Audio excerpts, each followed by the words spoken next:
My name is Thomas.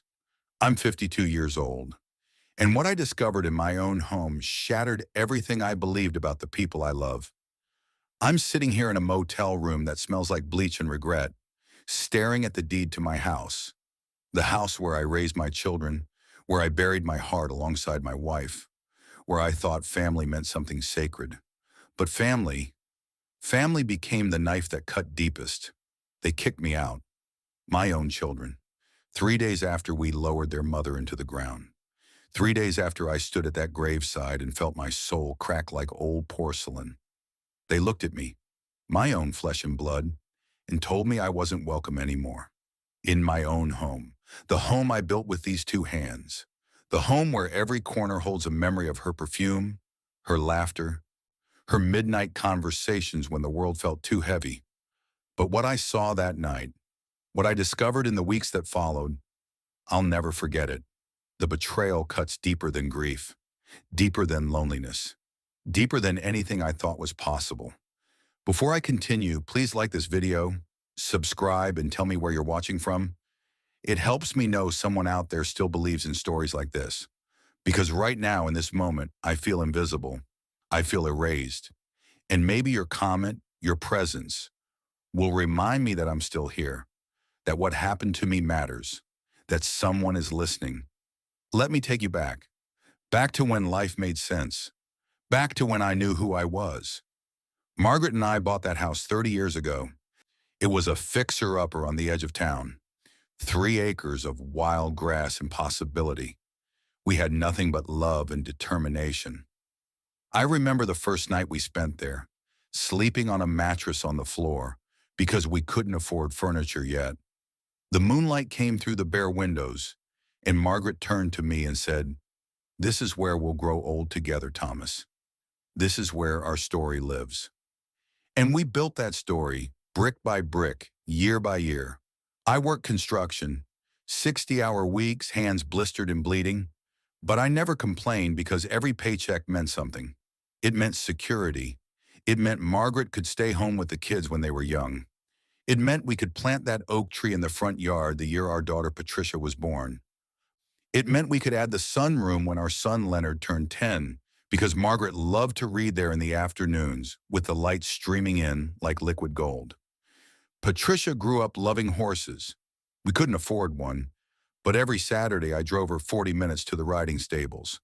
I'd watch her face light up when she was in that saddle, and I'd think, this is what a father does. This is love in action. Leonard was quieter, thoughtful. He'd sit with me in the garage while I fixed things, handing me tools, asking questions about how engines worked, why wood grain ran in certain directions. He was my shadow, my little echo. And Margaret, God, Margaret. She was the heartbeat of everything. She made that house a home, fresh flowers on the kitchen table every week, even in winter when they cost too much. She knew everyone's favorite meal, everyone's secret worry. She was the person we all ran to when the world felt too sharp. Sundays were sacred. After church, we'd have dinner together. All 4 of us around that old oak table I'd refinished twice. Margaret would make her pot roast, the one with the carrots that melted in your mouth, and we'd talk about everything and nothing. Patricia would complain about her college classes. Leonard would share some obscure fact he'd learned that week. And Margaret would look at me across the table with those warm brown eyes and smile. And I'd think, I'm the luckiest man alive. We had problems, sure. What family doesn't? Money was tight sometimes. The kids could be difficult. Margaret and I had our arguments, usually over stupid things like whose turn it was to deal with the leaky bathroom faucet or whether we should refinance the mortgage. But underneath it all was bedrock, solid ground, trust, or so I thought. The years passed like they do, too fast when you're happy, stretching like honey when you're not. Patricia got married to a man named Keith who worked in finance. They had a small ceremony in our backyard under that oak tree, and I cried when I walked her down the makeshift aisle. Leonard moved to the city for a few years to work in tech, but he came back. He said he missed the quiet, missed being near us. Both kids eventually settled within an hour of us. Close enough for Sunday dinners, close enough for holidays, close enough that when Margaret got sick, they could help. But soon, I started noticing small things that didn't make sense. Margaret's cancer diagnosis came on a Tuesday in March. Stage 4, pancreatic. The doctor said the words with practiced sympathy, but all I heard was a countdown clock starting to tick.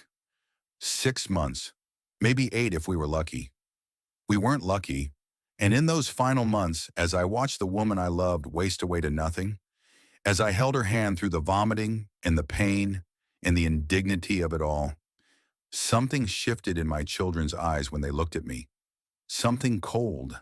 It started small. So small I told myself I was imagining things. Patricia stopped calling me Dad. She started calling me Thomas, my first name, like I was a stranger. Like 30 years of fatherhood could be erased with a change in vocabulary. Thomas, have you given Mom her medication? She'd ask, standing in the doorway of our bedroom with her arms crossed. Not Dad, how is she today? Not Dad, what can I do to help? Just Thomas. Leonard started showing up at the house unannounced. He'd walk through the rooms like he was taking inventory, touching things, moving things. Once I found him in my office, going through the filing cabinet where I kept important papers. When I asked what he was doing, he just shrugged and said, "Just checking on things, old man." Old man, not Dad. Old man. And the way they looked at Margaret, it changed too. There was impatience there, frustration, like her dying was an inconvenience, like her suffering was taking too long. I remember one night in particular. Margaret was having a bad spell. The pain was so intense she couldn't stop crying, and I was doing everything I could to comfort her, to adjust her pillows, to hold her hand and tell her it would pass. It always passed. Patricia was in the kitchen, and I heard her on the phone. Her voice carried through the house. "I don't know how much longer this is going to drag on," she said. "We need to make decisions soon." Decisions about what? Her mother was dying, and she was talking about decisions? But I was so consumed with taking care of Margaret that I couldn't process it. Couldn't let myself think about what it might mean. I was drowning in grief already, anticipating the loss, trying to make every moment count, trying to memorize the sound of her voice, the way her hand felt in mine, the pattern of her breathing. During the day, I barely left Margaret's side. Hospice nurses came and went, efficient and kind, but impersonal. They weren't family. They didn't know that Margaret liked her water with exactly 3 ice cubes. They didn't know she needed me to read to her from the same book of poetry we'd shared on our first anniversary. They didn't know that on bad nights, the only thing that calmed her was when I sang, terribly, off-key, the song we danced to at our wedding. But at night, when Margaret finally fell into a fitful sleep, I'd wander the house like a ghost. And that's when I'd find them. Patricia and Leonard, always in hushed conversation that stopped the moment I appeared. Papers spread across the kitchen table that they'd quickly shuffle away. Laptop screens that snapped shut. "Just handling some things," Leonard would say. "Nothing you need to worry about," Patricia would add.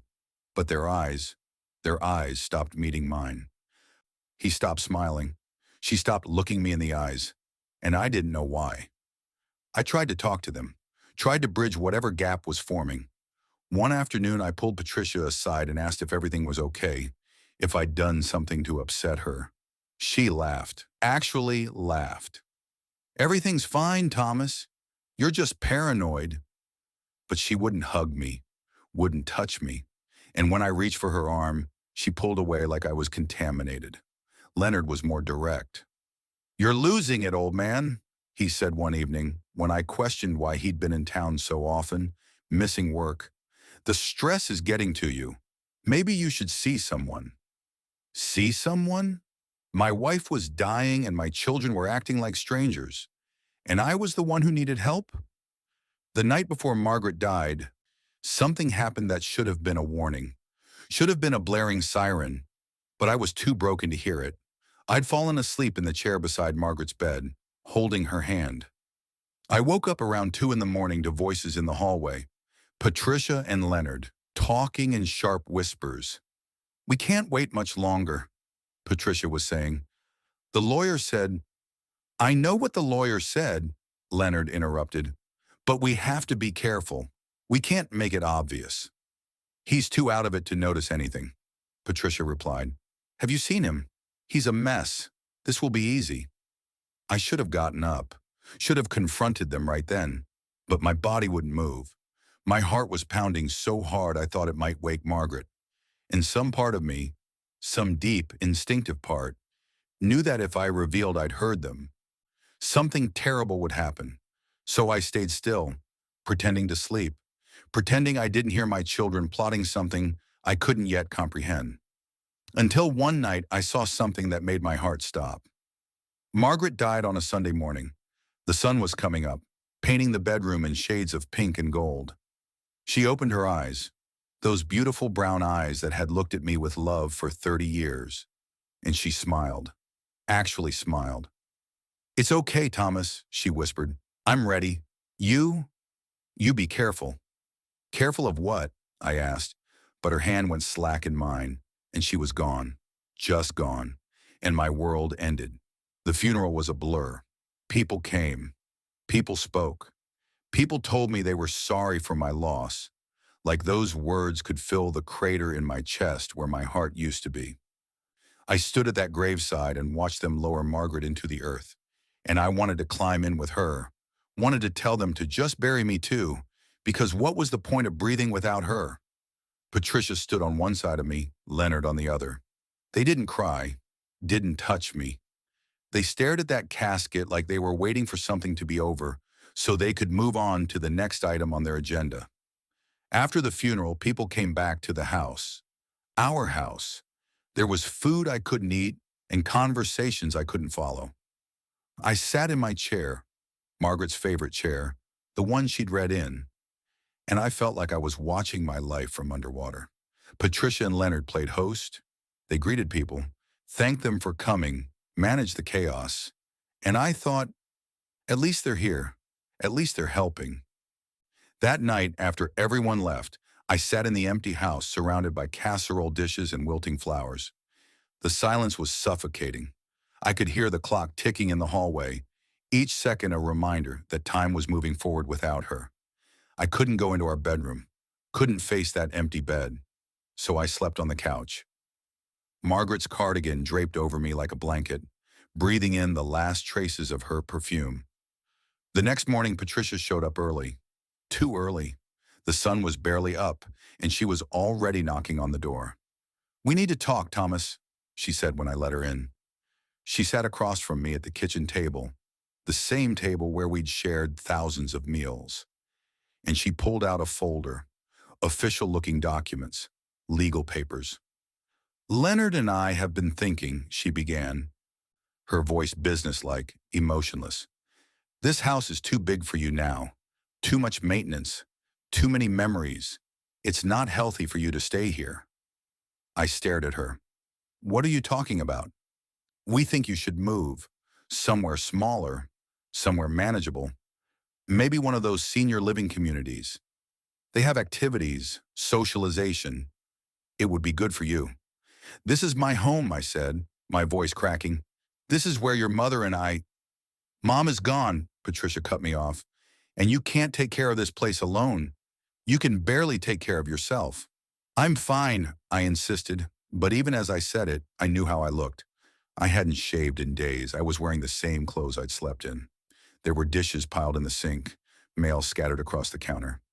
"You're not fine," Patricia said flatly. "And Leonard and I aren't going to watch you fall apart. We're going to help you, whether you want it or not." Leonard arrived an hour later with the same message, the same clinical detachment. They tag-teamed me, talking about what was best for me, about being realistic, about moving forward. But I wasn't ready to move forward. I was barely surviving each breath. How could they ask me to leave the only place where Margaret still felt alive? "I'm not going anywhere," I told them. "This is my house, my home." They exchanged a look. a loaded, meaningful look that made my stomach turn. "We'll talk about this later," Leonard said, "when you're thinking more clearly." But that night, 2 days after we buried Margaret, they came back, both of them, with suitcases. "We're staying here for a few days," Patricia announced, walking past me like I wasn't there, "to help you get organized, to start going through Mom's things."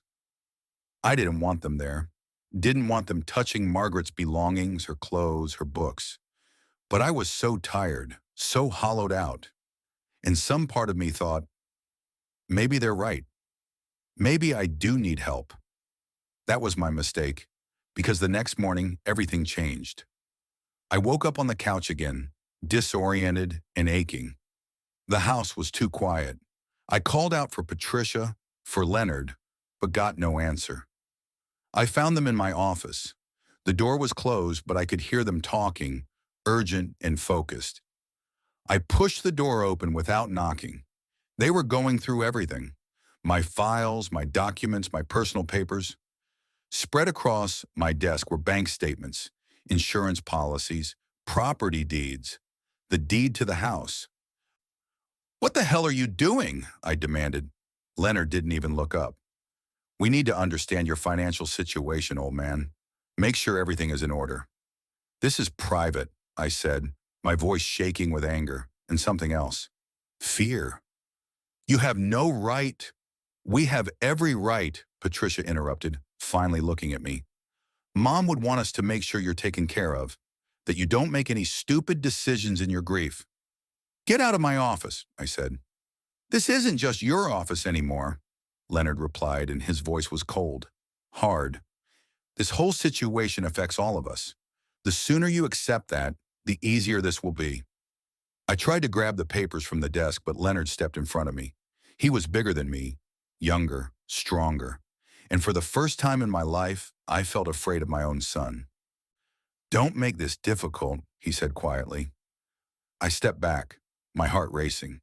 "What's going on? What are you two planning?" "We're trying to help you," Patricia said, but her voice had no warmth in it. "Even if you're too stubborn to see it." They wouldn't leave the office, wouldn't stop going through my things. So I left, walked out of my own house and sat in my truck in the driveway, shaking with rage and confusion. What was happening? Why were they doing this? I wanted to call someone, ask for help. But who? Our friends were all couple friends, and without Margaret, I was suddenly singular, isolated. My brother had died 5 years ago. Margaret's sister lived across the country and we'd never been close. I was alone. When I went back inside an hour later, Patricia and Leonard were in the kitchen making lunch like nothing had happened. Like they hadn't just invaded my privacy, hadn't just threatened me in my own home. "There's soup if you want some," Patricia said, not looking at me. I couldn't eat, couldn't think straight. That night, I lay awake on the couch, staring at the ceiling. Margaret's words kept echoing in my mind. "You be careful." Careful of what? Careful of our own children? No, that couldn't be right. I was just paranoid, grief-stricken, not thinking clearly. They were trying to help. They were worried about me. That's what Patricia had said. That's what Leonard had implied. I wanted to believe them. I needed to believe them. But the next morning, the evidence was right in front of me, and I couldn't ignore it anymore. I found it by accident. I was looking for the will, Margaret's and mine. We'd drawn them up years ago, standard stuff. Everything split between Patricia and Leonard after we were both gone, but the house was mine, in my name only. We'd set it up that way deliberately because I'd been the one who'd made the down payment, who'd worked to pay off the mortgage. But the will wasn't in the filing cabinet where I'd left it.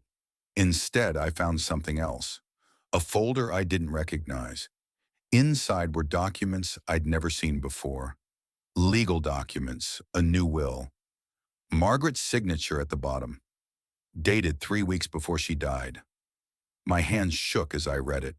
The language was complicated, full of legal jargon, but the meaning was clear enough. Margaret had changed her will. She'd left everything. her personal belongings, her life insurance, her share of any jointly held property, to Patricia and Leonard. But that wasn't the part that made my blood run cold. There was another document, a quitclaim deed, signed by Margaret, transferring her interest in the house to Patricia and Leonard. Except Margaret had never owned the house. It was in my name only. How could she transfer something she didn't own? Unless, unless they'd somehow convinced her she did. Unless in those final, pain-fogged weeks when she could barely remember her own name, they'd manipulated her into signing something. Or maybe they'd forged it entirely. I sat there in my office, these papers in my hands, and I felt like I was falling, like the floor had opened up beneath me, and I was tumbling into darkness. My children, my own children. But I couldn't be sure. Not yet. Maybe there was an explanation. Maybe I was wrong about what I was seeing. I needed to understand what was happening, needed proof. That's when I decided I would watch them, listen to them, find out what they were planning. I hid the documents where I'd found them, making sure everything looked untouched. Then I went about my day like nothing had happened. But my mind was racing, planning. I had an old video camera in the garage, one of those small digital ones we'd used years ago to record the kids' school plays and birthdays. I dug it out, charged it, tested it. Still worked. That night when Patricia and Leonard went to sleep in the guest rooms, rooms that had been theirs as children, now occupied by them as invaders, I set up the camera in the living room, hidden behind a stack of books on the shelf, aimed at the kitchen table where they seemed to have all their important conversations. I felt guilty doing it, felt like I was betraying some fundamental family trust. But hadn't they already betrayed me? Hadn't they already crossed lines I never imagined my own children would cross? The next morning I made myself scarce, said I was going to the hardware store, needed some air, needed to get out of the house. They barely looked up from their coffee. I drove around aimlessly for an hour, then parked at the library, sat in my truck and stared at nothing, tried to make sense of a world that no longer made sense. When I came home, they were at that kitchen table again, papers everywhere, laptop open, speaking in low voices that stopped the moment I walked in. "How was your errand?" Patricia asked, her tone suggesting she didn't actually care. "Fine," I said. That night after they went to bed, I retrieved the camera, rewound the footage, sat in my darkened office with headphones on and watched. And there it was, everything I needed to see. Leonard's voice first. "The lawyer says we have a strong case. The deed transfer gives us partial ownership. Combined with Dad's current mental state, we can argue he's not fit to maintain the property." Patricia: "What about the original deed? It's still in his name." Leonard: "Doesn't matter. We can contest it. Say Mom always intended for the house to be family property. With her signature on the quitclaim, we have enough to force a sale at minimum. Split the proceeds." Patricia: "He won't go quietly." Leonard: "He doesn't have a choice. We've already talked to the estate lawyer. If we push hard enough, if we document his inability to cope, we can get guardianship, or at least conservatorship of the property. Then we sell it out from under him." My hands clenched around the camera. My vision blurred. Patricia again: "What if he fights us?" Leonard laughed, actually laughed. "With what? He can barely function. He has no money for a lawyer. We have everything. Mom's will, the deed transfer, witnesses who can testify to his deteriorating condition. He's done. He just doesn't know it yet." "When do we tell him?" Patricia asked. "Soon, maybe tomorrow. Get it over with so we can move forward with the sale. I already have a realtor looking at comps. This place could sell for $500,000 easy. That's $250 each. Not bad for a few weeks of babysitting a grieving old man." The video continued, but I couldn't watch anymore. Couldn't breathe. Couldn't process the casual cruelty, the calculated betrayal. These were my children. I'd raised them, loved them, sacrificed for them. And they were talking about me like I was an obstacle to be removed. A problem to be solved. An old man to be discarded once he'd served his purpose. That night, I pressed record and waited because I needed more. Needed to understand the full scope of what they'd done, how they'd forged or coerced Margaret's signature, how long they'd been planning this, whether this had started before she got sick or after. I barely slept. Every sound in the house made me jump. Every creak of the floorboards felt like a threat. The next morning, I acted normal, made coffee, said good morning, pretended I didn't know that my world had already ended, and I watched them, studied them. Saw them clearly for the first time in my life. Patricia had always been ambitious. I'd thought it was admirable, her drive to succeed, but now I saw it for what it was, a hunger that consumed everything in its path, including family. Leonard had always been clever. I'd been proud of his intelligence, but now I understood it was cunning, not wisdom, the ability to manipulate, not to understand. And I'd been blind, willfully, desperately blind. That afternoon, they called me into the living room, both of them standing, like they were delivering a verdict. "Thomas, we need to talk," Patricia began, using that voice, the one that pretended to be kind, but was really just condescension. "We've made some decisions about the house." "Decisions?" I repeated, keeping my voice steady. "We're putting it on the market," Leonard said. "The realtor is coming tomorrow to do an assessment. We should be able to list it within a week." "You can't sell my house," I said quietly. "It's not just your house," Patricia corrected. "Mom had ownership interest, and she left that interest to us, so we have every right to force a sale." "Margaret never owned this house," I said. "She did," Leonard countered, pulling out the quitclaim deed. "Her signature is right here. Legal and binding."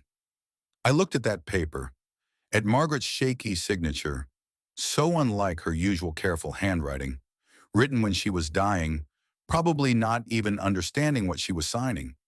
"That's forgery," I said, "or coercion." "Margaret wasn't in her right mind." Patricia's expression hardened. "Are you accusing us of forging Mom's signature? That's a serious allegation, Thomas, especially coming from someone who's clearly not thinking straight." "I'm thinking perfectly straight," I said. "Are you?" Leonard challenged. "Because from where we're standing, you look like a man who's falling apart. You haven't showered in days, you're not eating, you're not sleeping, you're not taking care of yourself or this property. We're actually doing you a favor here, getting you out of this house before you hurt yourself." "I'm not leaving my home," I said, my voice rising despite my efforts to stay calm. "You don't have a choice," Patricia said coldly. "We have legal standing. We have documentation. We have witnesses who will testify that you're not competent. You can either cooperate and make this easy, or we can do this the hard way. But either way, this house is being sold. Get out," I said. "Excuse me?" Leonard's voice was dangerous. "Get out of my house, both of you, right now."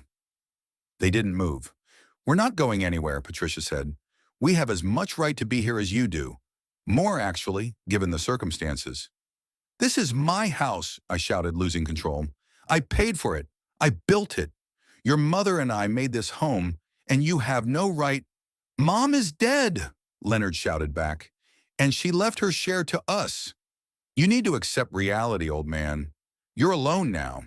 You have no one, no power, no options. The sooner you understand that, the better this will go for everyone." I thought it was over, but I was wrong. That night, they locked me out of my own bedroom. I'd gone to the bathroom around midnight, and when I came back, the door was closed, locked from the inside. I could hear movement in there, drawers opening, things being moved. "What are you doing?" I called through the door. "Open this door right now." Leonard's voice came from inside. "We're securing Mom's personal effects, making sure nothing gets damaged or lost." "Those are my things too." I pounded on the door. "That's my bedroom. Open this door." "Go sleep on the couch, Thomas." Patricia's voice this time. "We'll deal with this in the morning." I stood there in the hallway of my own home, locked out of my own bedroom, and something broke inside me. Not my spirit, that had been breaking for days. No, This was something else. This was the final death of denial, the absolute certainty that my children were not trying to help me. They were trying to destroy me. I went to the garage, got my toolbox, came back and removed the doorknob entirely. The door swung open. Patricia and Leonard were inside, going through Margaret's jewelry box. Her wedding ring, the ring I'd saved for months to buy, the ring I'd placed on her finger 42 years ago, was in Leonard's hand. "Put that down," I said, my voice deadly quiet. "It belongs to the estate," Leonard said. "We're inventorying assets." "That's her wedding ring," I said. "It belongs to me." "Actually, it belongs to us now," Patricia said, holding up a piece of paper. "Per the will." I lunged for Leonard. I'm not proud of it. I'm 52 years old and I shouldn't be getting physical with my own son. But I couldn't stop myself. Couldn't watch him hold Margaret's ring like it was just another asset to be liquidated. Leonard pushed me back. Hard. I stumbled, hit the dresser, knocked over Margaret's lamp, the one she'd bought at an antique shop, the one she'd loved. It shattered. "Look what you did!" Patricia shouted. "You're out of control. You're dangerous." Leonard pulled out his phone. "I'm calling the police. You just assaulted me." "I didn't," I started, but he was already dialing. "Yes, I need to report a domestic disturbance," he said into the phone. "My elderly father just attacked me. He's become violent and unstable since my mother passed. I'm concerned for everyone's safety." Elderly, unstable, violent. The words hung in the air like poison. The police arrived 20 minutes later. 2 officers, young enough to be my children. They listened to Leonard's story, how I'd been deteriorating since Margaret's death, how I'd become aggressive, how they were just trying to help and I'd turned violent.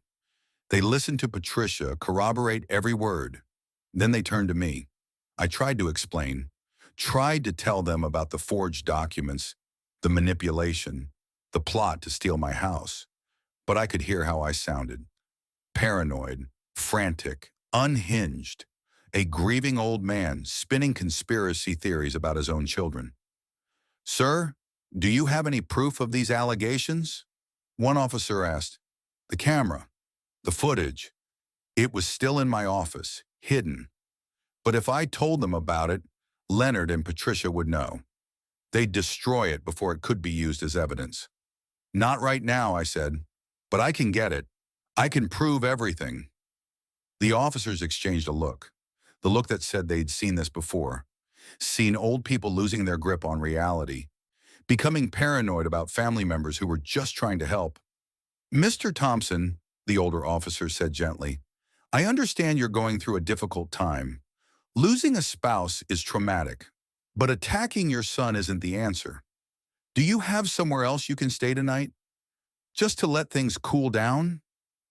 "This is my house," I said, but my voice was weak, defeated. "We're not asking you to leave permanently," the officer said. "Just for tonight. Let everyone calm down. Come back tomorrow when heads are cooler." Leonard stepped forward. "Officer, I don't feel safe with him here. Neither does my sister. Given his current mental state, we can't predict what he might do." "He's lying," I said desperately. "They're trying to steal my house. They forged my wife's signature. They—" "Sir, you need to calm down," the younger officer interrupted. "If you have evidence of fraud, you can take it to a lawyer. But right now, you need to leave this residence before we have to arrest you for assault and trespassing." Trespassing in my own home. I looked at Patricia and Leonard. They stood together, united, their faces masks of concern and fear. The perfect victimized children dealing with an unstable father. I had no choice. I grabbed my wallet and keys, walked past the officers, past my children who weren't my children anymore, past the life I'd built that was being dismantled piece by piece. As I reached my truck, I heard Patricia's voice behind me. "Thomas, we're doing this for your own good. I hope someday you'll understand that." I drove to a motel, the cheapest one I could find, because I didn't know how long I need to make my money last. paid cash for a room that smelled like cigarettes and despair. And I sat on that sagging bed and I cried. Cried for Margaret. Cried for the children I thought I'd raised. Cried for the life that had been ripped away from me. But crying doesn't solve problems. Grief doesn't pay bills. And somewhere around 3 in the morning, as I lay there staring at the water-stained ceiling, something shifted. I got angry. Really, truly angry. They thought I was defeated. Thought I was broken and helpless and easy to crush. They were wrong, because they'd forgotten something crucial. They'd forgotten that I was the one who'd built that house. I was the one who'd worked and sacrificed and fought for every inch of that property. I was the one who knew every legal document, every deed, every clause in every contract. And they'd forgotten that I still owned that land, every inch of it. No matter what fraudulent papers they'd manufactured, no matter what lies they'd told, the original deed was still in my name, filed with the county, notarized and official and untouchable. They could change locks. They could call police. They could tell their lies, but they couldn't change the law. I spent the rest of that night planning, really planning, not just reacting emotionally, but strategizing. First thing in the morning, I went to the county recorder's office, requested copies of all documents related to my property. The clerk was helpful, efficient. Within an hour, I had everything. The original deed, my name only, the mortgage payoff records, everything that proved absolute, uncontestable ownership. Then I went to a lawyer, not the estate lawyer Patricia and Leonard had mentioned, their lawyer who was clearly complicit in their scheme. No, I went to a real estate attorney I found in the phone book. Older man, seemed honest. I showed him everything. The original deed, the fake quitclaim, the timeline of Margaret's illness, my suspicions about forgery. He listened carefully, examined every document.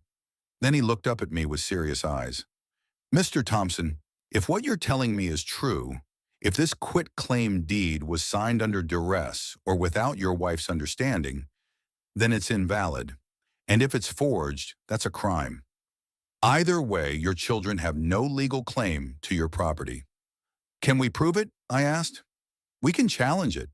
Request a handwriting analysis. Subpoena medical records showing your wife's mental state at the time of signing. Build a case, but it will take time and money. How much? He named a figure that made my stomach sink. More than I had, more than I could afford. But here's the thing, the lawyer continued. We might not need to go that far. See, even if the quitclaim were valid, which I doubt, it would only give your children partial interest in the property. It wouldn't give them the right to force you out or unilaterally decide to sell. They'd need your cooperation for any of that. And as the primary deed holder, you have absolute control. So what do? You go back to your house, he said simply. It's yours. They're guests at best, trespassers at worst. If they refuse to leave, you call the police and have them removed. If they've changed the locks, you hire a locksmith. You reassert your ownership and your rights. What about what they told the police? About me being violent? Did they file charges? No. Then it's their word against yours. And your word carries more weight when you're standing on your own legally owned property. He drew up a letter right there, a formal legal notice to Patricia and Leonard, informing them that they were residing in my property without permission, that any claims of ownership were invalid and under investigation, and that they had 24 hours to vacate or face trespassing charges. I paid him what I could as a retainer, signed the paperwork to begin contesting the quitclaim deed, and then I drove back to my house, my home, ready for war. The locksmith met me there. Patricia and Leonard's cars were in the driveway. The locksmith looked at my deed, confirmed I was the owner, and got to work. It took less than 10 minutes to open the front door they'd locked me out of. I walked into my own house feeling like an invader. Everything looked different. Wrong. They'd rearranged furniture, removed pictures of Margaret from the walls, boxed up her belongings. They were erasing her, erasing us. Patricia appeared from the kitchen, her face going white when she saw me. "What are you doing here?" she demanded. "I live here," I said calmly. I handed her the letter from my attorney. "You have 24 hours to leave." She read it, her expression shifting from shock to fury. "This is ridiculous. We have rights to this property." "No, you don't," I said. "Read the letter. Your claim is invalid. This is my house in my name, and I'm asking you to leave." Leonard came down the stairs, taking in the scene. "You can't kick us out." "I can and I am," I said. "And if you're not gone by tomorrow at this time, I'll have the sheriff remove you." "You don't have the money to fight us," Patricia hissed. "You can barely afford this place as it is." "Try me," I said. We stood there in a standoff, the three of us, in the house that had once been full of love and now held only ashes. "Mom would be ashamed of you," Leonard said finally. The words hit like a physical blow, but I didn't flinch. "Margaret warned me," I said softly. Her last words were, "Be careful." I think she knew what you were planning, what you were capable of.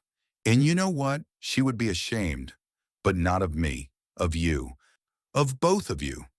Patricia's face crumpled for just a second, a flash of something that might have been guilt or shame or grief, but it vanished as quickly as it appeared. "We'll be out tomorrow," she said coldly, "but this isn't over. We'll fight you. We'll tie this up in court for years. You'll spend every penny you have defending yourself. And for what? To die alone in this house that's too big for you, surrounded by ghosts?" They left that night, didn't wait the full 24 hours. I watched through the window as they loaded up their cars, carrying boxes of things I'd have to go through later to see what they'd stolen. Leonard paused at his car, looking back at the house. For a moment I thought he might come back inside, might apologize, might remember that he was my son, but he just got in his car and drove away. And I was alone again. But this time I was alone in my own home, on my own terms. The weeks that followed were the hardest of my life, harder even than watching Margaret die, because at least then I'd had purpose. I'd been needed. Now I was just a man alone in a too big house, fighting battles on multiple fronts with dwindling resources. The legal fight dragged on. Patricia and Leonard contested everything. They hired a better lawyer than I could afford. They filed motions, demanded hearings, claimed the quitclaim deed was legitimate, and I was trying to defraud them of their inheritance. They painted a picture of me as a bitter old man, mentally deteriorating, unable to accept that his wife had wanted their children taken care of. My lawyer fought back. We got the quitclaim deed analyzed by a forensic handwriting expert. The result was inconclusive. Margaret's signature had been so shaky in those final weeks that it was impossible to prove definitively whether she'd signed it willingly or whether it had been forged or coerced. But we found something else. Medical records showing that Margaret had been on heavy pain medication at the time the document was supposedly signed. Her doctor testified that she'd been in and out of lucidity, often not understanding where she was or what was happening. That was enough to get the deed thrown out. The judge ruled that even if Margaret had signed it, she hadn't been in a mental state to understand what she was signing. The document was invalid. I won that battle. But the war had costs. I'd spent nearly all my savings on legal fees. I'd had to take out a loan against the house. The house I'd worked 30 years to pay off, now mortgaged again. I was bleeding money with every passing day. And the emotional toll, God, the emotional toll. I'd lost my wife, lost my children, lost my sense of who I was and what family meant. Some nights I'd walk through the house and remember what it used to be. Margaret in the kitchen, humming as she cooked. Patricia at the table doing homework, chewing on the end of her pencil. Leonard in the backyard, trying to build a tree house that kept falling apart. Those memories felt like they belonged to someone else. Some other man who'd lived in this house before everything turned to poison. I started going through Margaret's things, the boxes Patricia and Leonard had packed. It took me weeks to work up the courage, but I finally did it. Her clothes still smelled like her. Her books had her notes in the margins. Her jewelry box held pieces I'd given her over the years, each one a memory, a moment, a token of love that felt impossibly distant now. And at the bottom of one box, I found her journal. Margaret had kept a journal for years. Nothing daily, just occasional entries when something was on her mind. I'd never read it before. It had been private, hers, but she was gone now, and I needed to understand. I opened it to the last entries, the ones from when she was sick. April 15th. The pain is worse today. Thomas tries so hard to help, but there's nothing anyone can do. I'm dying and we all know it. I'm trying to be brave, but I'm so scared. Scared of leaving him alone. May 3rd. Patricia came by today. She's been talking about the house a lot, asking about finances, about what we have planned for after I'm gone. I don't like how she asks, like she's calculating something. I tried to talk to Thomas about it, but he's so worried about me already. I don't want to add to his burden. May 20th. Leonard wants me to sign some papers. He says it's about making sure everything is taken care of, making sure there are no legal complications after I'm gone. But I couldn't read them properly. The pain medication makes everything blurry. I told him I needed to wait, to talk to Thomas first. He got angry. I've never seen Leonard angry like that before. It scared me. June's the 2nd. Patricia keeps pushing about the papers, says it's important, says Thomas will understand, but we need to do it now while I'm still able to sign. I'm so tired, so confused. I don't know what's right anymore.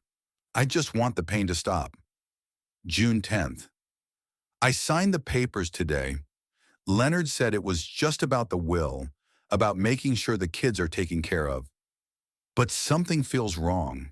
When I asked to read it again, Patricia said I was too tired, that I needed to rest. Thomas was downstairs and I wanted to call him up, but I was so weak I couldn't even lift my voice. God forgive me if I've done something wrong. June 28th. I'm dying. I know it now. Days, not weeks. And I'm worried about Thomas. The way the kids look at him. There's something cold there. Something calculating. I tried to tell him to be careful, but I don't think he understood. I hope he understands. I hope he protects himself. I hope. That was the last entry. She died 2 days later. I sat there holding her journal and I wept. For her fear. For her confusion. For the fact that she'd known something was wrong but had been too sick, too vulnerable to stop it. They'd taken advantage of their dying mother, had manipulated her in her weakest moments, had gotten her to sign documents she couldn't understand, using her love for them as leverage. And she'd known. On some level, she'd known what they were doing. Be careful, she'd whispered with her last breath. She'd been trying to warn me. I reported it all to my lawyer. The journal entries were powerful evidence, not just of the fraud, but of the cruelty behind it. We went back to court, presented the journal. Patricia and Leonard's lawyer tried to have it excluded, claimed it was hearsay, claimed it was manipulated. But the judge read those entries. Read my dead wife's words describing how her own children had pressured her, confused her, scared her into signing away what wasn't even hers to give. The case was dismissed entirely, not just the quitclaim deed, but all of their claims. The judge ordered them to return Margaret's jewelry and any other personal effects they'd taken, ordered them to reimburse me for any damages to the property. I won, but I didn't feel victorious. I felt hollow, because winning meant acknowledging that the battle had been real, that my children really had tried to destroy me, that the family I'd built had been a lie, or at least had become one. Patricia and Leonard sent the jewelry back. No note, no apology, just a box in the mail with Margaret's rings, her necklaces, her earrings. They never contacted me again. Never called, never wrote, never tried to explain or apologize or make amends. As far as they were concerned, I'd won the house but lost my children. As far as I was concerned, I'd lost my children long before this fight ever started. I just hadn't known it yet. And just when I thought life was returning to normal, something unexpected happened. I've been living in this house alone for 6 months now. 6 months of silence and solitude and slow, painful healing. The legal bills are paid off. I've started working again. Part-time consulting work, nothing strenuous, just enough to rebuild my savings and pay down the new mortgage. The house feels different now. Not empty exactly, but quiet in a way that's both peaceful and melancholic. I've started to reclaim it, not as it was, but as something new. I repainted Margaret's sunroom. She would have liked that. I planted new flowers in the garden, different varieties than what we had before. I rearranged the furniture, changed the pictures on the walls, not erasing Margaret. Never that, but making space for myself to exist in the aftermath. I've had time to think, to process, to try to understand how things went so wrong. And here's what I've learned. Money does something to people. Not always, not everyone, but it can reveal who they really are beneath the surface. Patricia and Leonard saw an opportunity, a valuable house, an aging father, a dying mother who could be manipulated, and they took it. The values I thought I'd taught them, the love I thought we'd shared, none of it mattered when stacked against the potential for financial gain. But that's on them, not on me. I spent weeks wondering what I'd done wrong, how I'd failed as a father, what I could have done differently to prevent them from becoming people who would betray their own family. But the truth is, I didn't fail. I loved them, raised them, gave them everything I had. They made their own choices.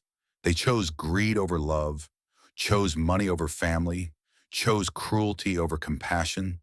That's not my fault, and grief makes us vulnerable. They knew that. They waited until Margaret was dying, until I was at my weakest, most distracted, most desperate. They weaponized my grief, used my love for my wife against me.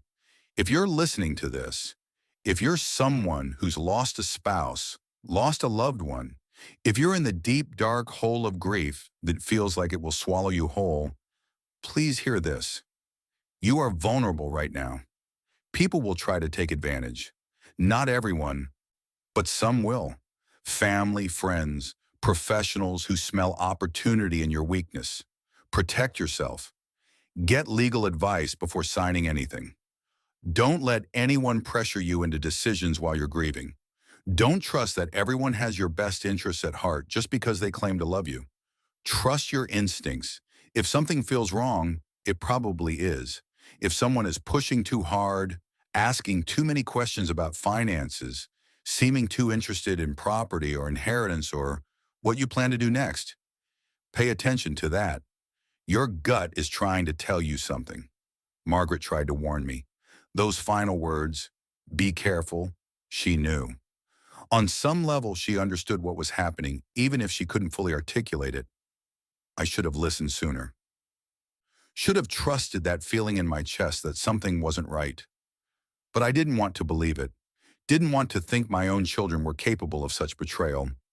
So I ignored the signs, explained them away, made excuses. That was my mistake. And it almost cost me everything. I've also learned that you can survive things you never thought possible. 6 months ago, I was sleeping on a motel room floor, convinced my life was over, convinced I'd lost everything that mattered. But I'm still here, still breathing, still finding reasons to wake up in the morning. It's not the life I imagined. I thought I'd grow old with Margaret, thought we'd have grandchildren someday, thought our family would gather in this house for decades to come.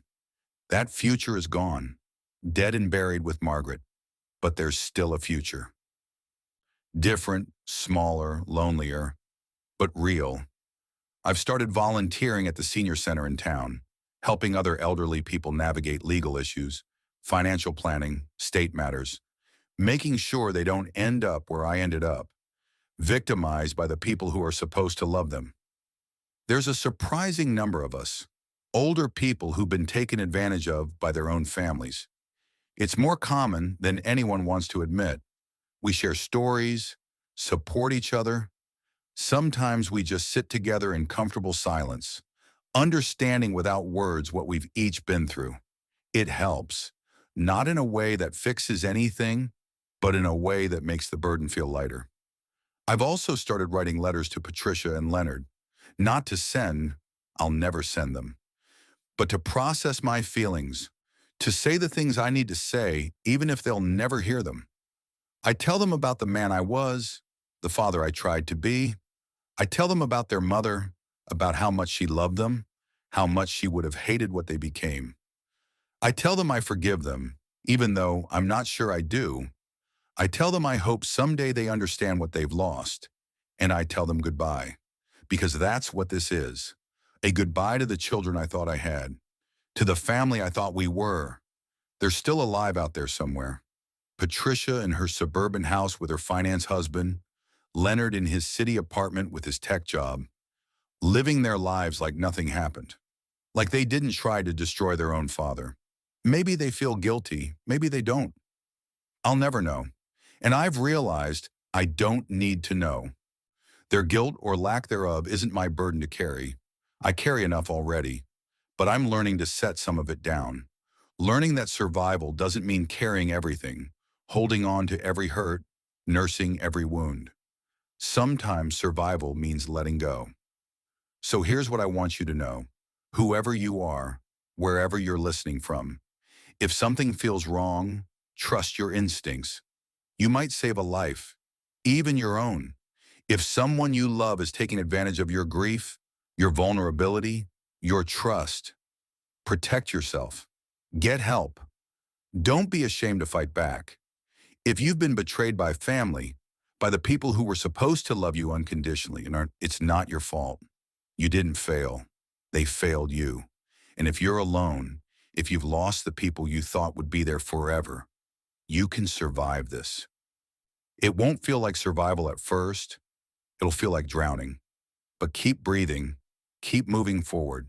Keep finding small reasons to continue. Because you matter. Your story matters. Your life matters. Even when it feels like everything has been taken from you, you still have yourself. And that's enough to build on. I'm still building. Still learning how to be Thomas without Margaret. Thomas without children. Thomas alone, but not defeated. Some days are harder than others. Some nights I still wake up reaching for Margaret, forgetting for that split second that she's gone. Some mornings I hear a car in the driveway and think maybe it's Patricia coming to apologize or Leonard coming to explain. But it never is. And I'm learning to accept that it never will be. This is my life now, and it's enough. It has to be. And that's not the only secret I discovered that year. I'm still in the house. Margaret's house. Our house. My house. Every room holds memories. Some beautiful. Some painful. I walk through them like a ghost sometimes, visiting the past, saying hello to the people we used to be. But I'm also making new memories. Quiet ones. Solitary ones. But mine. I sit in Margaret's sunroom and read her favorite books. I listen to the music we used to dance to. I tend the garden she loved. I talk to her sometimes out loud in the empty house, telling her about my day, about the legal victory, about how I'm managing. I don't know if she can hear me. I don't know if anything survives death except memory and love. But I talk to her anyway, because it helps, because even in her absence, she's still the person I want to share things with. The deed to the house sits in my safe now. My name only. Undisputed, uncontested, paid for with decades of work and sacrifice and love. Patricia and Leonard wanted this house, wanted the money it represented, wanted what they thought was rightfully theirs. But they never understood that this house was never about the property value or the real estate market or the inheritance. It was about the life Margaret and I built here, the love we shared, the memories we made, the family we tried to create. They can't have that. They can't take that. Because it was never a thing to be owned or sold or divided. It was a life. And you can't steal someone's life. Not really. I've learned to find peace in small things. The way morning light comes through the kitchen window. The sound of birds in the oak tree Patricia was born under. The smell of coffee brewing in the quiet house. I've learned that loneliness and solitude aren't the same thing. Loneliness is painful, a wound that doesn't heal. Solitude is a choice, a space to exist without expectation or performance. I've learned that you can love people who hurt you and still protect yourself from them. That forgiveness doesn't mean reconciliation. That moving forward doesn't mean forgetting. And I've learned that I'm stronger than I thought. Not in a heroic way, not in a way that makes a good story, but in the quiet, persistent way of survival, of getting up each morning even when you don't want to, of making breakfast for one, of finding reasons to continue when the reasons are small and mundane and barely visible. That's strength too, maybe the truest kind. If this story touched your heart, if you've experienced anything similar, if you're fighting your own battles with family or grief or betrayal, I want you to know you're not alone. Please like this video if it resonated with you. Subscribe to this channel if you want to hear more stories like this.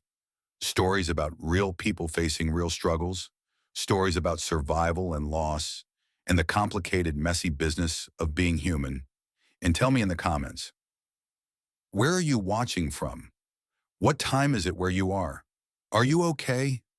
I read every comment, every single one, because sometimes in the middle of the night when the house feels too empty and the memories feel too heavy, I open these comments and I remember that there are people out there who understand, who've been through similar things, who are still standing, still breathing, still trying. You matter to me. Your stories matter. Your survival matters. We're all just trying to make it through one day at a time. And if sharing my story helps even one person feel less alone, helps one person trust their instincts, helps one person protect themselves from those who would take advantage, then every difficult moment of telling it was worth it. Thank you for listening. Thank you for being here. Thank you for letting me share this burden with you. It really means the world to me. My name is Thomas. I'm 52 years old, and I'm still here, still standing in the house I built with love, still breathing, still surviving, and tomorrow I'll do it again. That's all any of us can do.